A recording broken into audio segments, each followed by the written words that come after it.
Thank you, Greg. China scolded the incoming presidential administration after President-elect Trump proposed tariff increases. Breitbart News reported the Chinese foreign minister warned that Trump shouldn't take the Communist Party's, quote, goodwill for granted, while adding no one wins a trade war. Mexican President Claudia Sheinbaum said Tuesday she would implement retaliatory tariffs on U.S. goods to those proposed by Trump, highlighting Mexico's main exporters to the U.S. are Stellantis, General Motors, and Ford Motor Company, according to Axios. The Associated Press reported that Canadian Prime Minister Justin Trudeau spoke with Trump after the tariff threats, saying, quote, "We talked about some of the challenges that we can work on together. It was a good call." Amid the clamor, the Chinese yuan fell to a 4-month low. Canadian currency tumbled to its worst level in 4 years. The Mexican peso stumbled to 20.5 per dollar, and Asian stock markets dropped nearly 2% before recovering. We're following a serious national security concern after late last night and into this morning, law enforcement responded to threats against a list of incoming Trump administration cabinet appointees. Incoming White House Press Secretary Caroline Leavitt posted on X a statement this morning reading in part, quote, "Last night and this morning, several of President Trump's cabinet nominees and administration appointees were targeted in violent, un-American threats to their lives and those who live with them. These attacks range from bomb threats to swatting. With President Trump as our example, dangerous acts of intimidation and violence will not deter us," end quote. Swatting is when emergency response teams are sent to a person's address. 9 transition team members have been confirmed to be targeted as of this afternoon. Among them, Attorney General nominee Pam Bondi, Representative Elise Stefanik of New York, also from New York, former Representative Lee Zeldin, CIA Director nominee John Ratcliffe, and Defense Secretary nominee Pete Hegseth. Keep the incoming president and his team in much prayer. Treasury officials warned Tuesday the Internal Revenue Service may run out of money at some point during 2025 if Congress doesn't address a stopgap spending bill anomaly. Deputy Treasury Secretary Wally Adeyemo said that last year's Financial Responsibility Act cut $20 billion from the $80 billion the IRS received from the Inflation Reduction Act. Adeyemo indicated the current continuing resolution keeping the government afloat had carved out an additional $20 billion unless Congress changed the legislative language to avoid the cuts, secured a fiscal 2025 comprehensive deal. According to the Federal News Network, Just the News reported a hiring freeze alongside 2,000 fewer corporate audits and 6,000 fewer wealthy individual audits were expected if the anomaly wasn't fixed. Adeyemo claimed the cuts would result in a $140 billion deficit increase and fewer in the IRS workforce. Pro-life advocates are expressing concerns about a growing phenomenon occurring in blue states: late-term abortions. The Washington Times reports that figures released by the Oregon Health Authority show the number of abortions performed after 23 weeks of gestation went from 85 in 2022 to 225 in 2023. A 165% jump. In Colorado, the number of abortions performed after 28 weeks rose 16% from 118 in 2022 to 137 in 2023.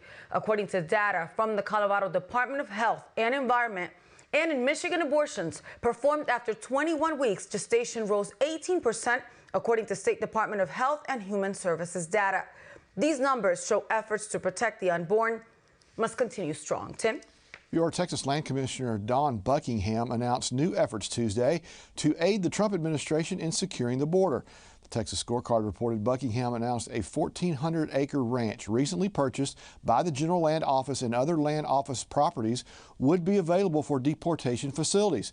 The program was deemed the Jocelyn Initiative after 12-year-old Jocelyn Nungaray of Houston, who was allegedly brutally murdered by 2 illegal immigrants earlier this year. During a press conference announcing the initiative, Buckingham said this. We're going to build a mile of this wall in the next week, and we're going to be done in the next couple of weeks. So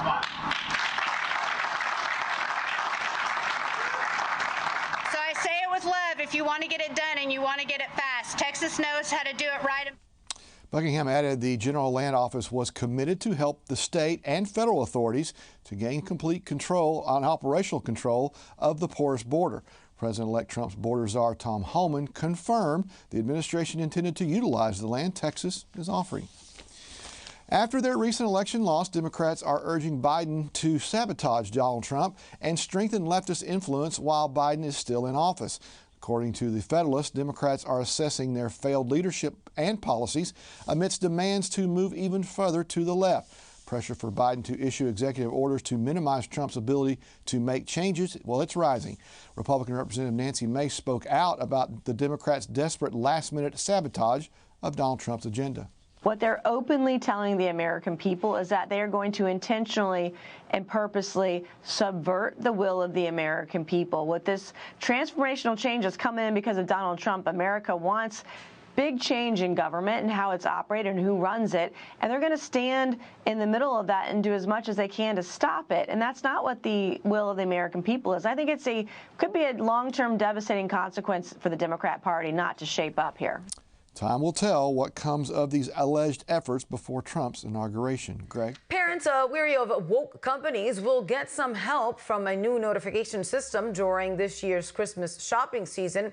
The Daily Wire reports the American Parents Coalition has introduced the Lookout, which will identify corporations that are funding the radical human rights campaign that pushes transgender ideology on American children and children in the world, really.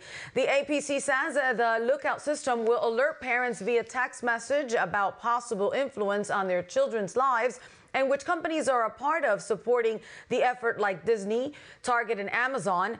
The American Parents Coalition warns, quote, by spending money at these corporations that partner with human rights campaign, parents and children may be unwittingly funding human rights campaigns' missions to normalize transgender ideology for kids.